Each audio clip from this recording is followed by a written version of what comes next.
सर्दियों का मौसम था। एक दिन बहुत ही ज्यादा ठंड पड़ जाती है। रानी नाम की चिड़िया बोली, अरे बाप रे, आज सुबह इतनी ज्यादा ठंड है। मुझे कुछ तो करना पड़ेगा। अगर मेरा घोंसला गर्म रखना है तो मुझे आग जलाने के लिए लकड़ियां जमा करनी पड़ेगी। नहीं तो मैं इस ठंड में मर ही जाऊंगी। लेकिन मैं ये काम अकेले नहीं कर सकती। मुझे किसी की मदद लेनी पड़ेगी। इतना सोचने के बाद रानी चिड़िया ममता नाम की चिड़िया के पास चली जाती है। रानी चिड़िया बोली, ये ममता मौसी, तुम क्या कर रही हो? ममता बोली, कुछ नहीं रानी। रानी चिड़िया बोली, अच्छा ठीक है। ममता चिड़िया बोली, तुम बताओ, तुम यहाँ कैसे? रानी चिड़िया बोली, अरे कुछ नहीं, अभी ठंड का मौसम चल रहा है ना। मैं सोच रही थी कि हमें हमारे घोंसले गर्म रखने के लिए आग जलानी पड़ेगी और उसके लिए हमें लकड़ियां इकट्ठा करनी होगी। इतने में ममता चिड़िया बोली, हाँ हाँ, बात तो सही है। रानी चिड़िया बोली, आज घोंघा मौसी मुझसे मिलने आई थी। वो कह रही थी कि ठंड के साथ बर्फबारी भी होने वाली है। मेरे तो ठंड की वजह से अभी से ही हाथ पैर कांप रहे हैं। ममता चिड़िया बोली, तो कब जाना है लकड़ियां लेने को? रानी चिड़िया बोली, अभी शाम हो गई है, हम सुबह घर का सारा काम निपटा कर फिर से चले जाएंगे। ममता चिड़िया बोली, हाँ हाँ, कल सुबह जाएंगे। अगले दिन सुबह ममता और रानी लकड़ियां जमा करने के लिए निकल पड़ती हैं। उड़ते उड़ते उन्हें रास्ते में सिम्बा नाम का कौवा धूप सेकते हुए उन्हें दिखाई देता है। ममता चिड़िया रानी से कहती है, देख रानी, ये आलती कौवा कैसे मजे में धूप सेक रहा है। इतने में रानी चिड़िया, जानने दो ना मौसी, हमें क्या करना है, हमें बहुत काम है, हमें चलना चाहिए। ममता चिड़िया, नहीं रानी, ये आलसी कौवा ऐसे मजे में सुबह सुबह धूप सेक रहा है, ये मुझसे नहीं देखा जा रहा है। तुम देखो मैं इसे कैसे काम पर लगाती हूँ। रानी और ममता कौवे के पास रुक जाते हैं। रानी चिड़िया, ममता मौसी रहने दो ना, क्यों बेचारे को परेशान कर रही हो? ममता चिड़िया, बेचारा और ये एक नंबर का आलसी और कामचोर है। इतना बोलकर ममता कौवे के पास चली जाती है। ममता चिड़िया, अरे सिम्बा कौवे, तुझे कुछ शर्म और भय नहीं? ऐसे दिन भर बिना काम के कैसे बैठ सकते हो? तुम्हारे हाथ पांव दर्द नहीं करते? सिम्बा कौवा ममता मौसी की बात को सुनकर अनसुना कर देता है। ममता चिड़िया बोलती है, अरे तू चुप क्यों है? कुछ तो बोला। क्या आलस की वजह से तुझे सुनाई भी नहीं दे रहा है? सिम्बा कौवा कहता है, क्या ममता मौसी, मैं तो यहाँ शांति से बैठा हूँ, क्या आपको मेरे जैसे कोई तकलीफ हो रही है? अगर आप चाहें तो मैं यहाँ से उठकर कहीं दूर चला जाता हूँ। अरे आलसी कौवे, मुझे मालूम है तू कितना कामचोर है, और वैसे भी तुझे कुछ और भी तो आता है नहीं, और बस दिन भर आराम से सोता रहता है तू। नहीं नहीं ममता मौसी, मैं कामचोर नहीं हूँ, मैं कोई भी काम कर सकता हूँ।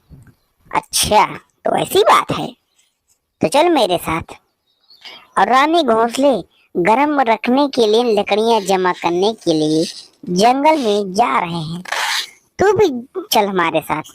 सिम्बा एक भोला कौवा था, वो ममता मौसी की बातों में आ गया और चल पड़ा उसके साथ। हाँ हाँ चलो, मैं तैयार हूँ, देख ले तू, अभी हाँ बोला है, बीच में काम छोड़कर कहीं भाग तो नहीं जाएगा। अगर तूने ऐसा किया तो मैं तुझे अपने ग्रुप से निकाल दूंगी। तो बैठे रहना रात में ठंड में ठिठुरते हुए। सिम्बा कौवा, नहीं ममता मौसी, भी न किसी को भी अपनी बातों में फंसा लेती हो और अपना काम करवा लेती हो। रानी, ममता मौसी और कौवा तीनों जंगल की तरफ निकल पड़ते हैं। थोड़ी दूर जाते ही रानी को जमीन पर कुछ लकड़ियां दिखाई देती हैं। रानी चिड़िया, चलो हम यहाँ से रुक रुक कर लकड़ी उठा लेते हैं। तीनों एक ही लकड़ी उठाकर रानी चिड़िया के घोंसला की तरफ निकल पड़ते हैं। तीनों रानी चिड़िया के घोंसले के पास जाते हैं। तभी ममता रानी से कहती है, रानी, तुम्हारा घोंसला तो बहुत छोटा है। अगर हम यहाँ लकड़ी इकट्ठा करेंगे तो घोंसले में रहने के लिए जगह भी नहीं रहेगी, और फिर हमें आग भी तो जलानी है। हम एक काम करेंगे, मेरा घोंसला बहुत बड़ा है, हम लकड़ियां में से घोंसले में जमा करते हैं। रात में हम तीनों वहीं पर आग जलाएंगे और आराम से सो जाएंगे। रानी चिड़िया, आप सही कह रहे हो ममता मौसी, हम वैसा ही करेंगे। सिम्बा भैया, चलिए हम ममता मौसी की घोंसले की तरफ चलते हैं। सिम्बा रानी की हाँ में मिलाकर पीछे पीछे चल पड़ता है। तीनों मिलकर लकड़ियां मौसी की घोंसले में रख देते हैं। रानी चिड़िया, चलो हमें और भी तो लकड़ियां लानी है पड़ेगी। ये लकड़ियां तो हमें आग जलाने में कम पड़ जाएंगी, हमें कुछ और लकड़ियों की जरूरत पड़ेगी। तभी ममता चिड़िया पाँव में मोच आने का झूठा नाटक करती है। ममता चिड़िया, अरे बाप रे, उई माँ, मर गई मैं, शायद मेरे पैर में मोच आई है, अब मैं लकड़ियां नहीं उठा पाऊंगी। तो रानी चिड़िया कहती है, कोई बात नहीं मौसी, आप आराम करो, मैं और कौवा भैया जाकर लकड़ियां जमा कर देंगे। इतना बोलकर रानी और सिम्बा वहां से लकड़ियां लाने के लिए उड़ जाते हैं। दिन भर दोनों लकड़ियां जमा कर रहे थे। ऐसा करते करते ममता मौसी के घर में लकड़ियों का ढेर लग जाता है। ममता चिड़िया कहती है, अरे वाह, इसे कहते हैं सुकून की जिंदगी।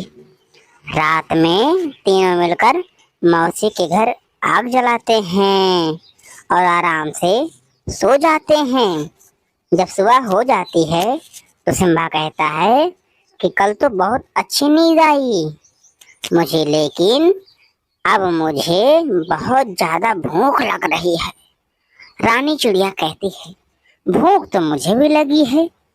सिम्बा भैया देखते हैं ममता मौसी के घर कुछ खाने के लिए बना है कि नहीं। रानी कहती है, ममता मौसी से क्या कह रही है? अरे ममता मौसी, हमें बहुत ज्यादा भूख लगी है, आपके पास कुछ खाने को है? ममता चिड़िया कहती, हाँ हाँ, मेरे पास थोड़ा अनाज बचा है, आखिर तुमने हमारे लिए इतना सारा काम जो किया है। दोनों थोड़ा थोड़ा करके अनाज खा लेते हैं। खाना खाने के बाद रानी सिम्बा से कहती है, चलो भैया, हमें और लकड़ियां जमा करनी होगी। तभी मौसी उन दोनों को रोक लेती है और कहती है, रानी, तुम एक काम करो, तुम लकड़ियों के बजाय अनाज जमा करो। घर में सिर्फ थोड़ा सा ही अनाज बचा है, लेकिन हम तीनों लोग हैं, इसीलिए हमें और अनाज चाहिए। रानी चिड़िया, आप सही कह रही हो मौसी, मैं और सिम्बा भैया अभी निकलते हैं। दोनों अनाज लेने के लिए निकल पड़ते हैं। उधर रानी और सिम्बा मेहनत कर रहे थे और इधर मतलब ममता मौसी मजे से अपने घोंसले के बाहर धूप सेकते हुए बैठी थी।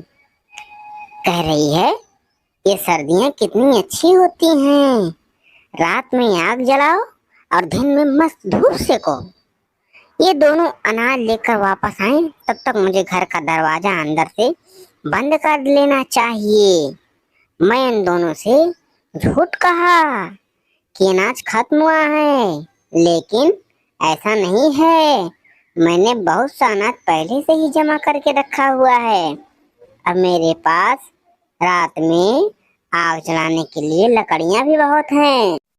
मेरी पूरी सर्दियां ऐसे ही मस्त निकल जाएंगी।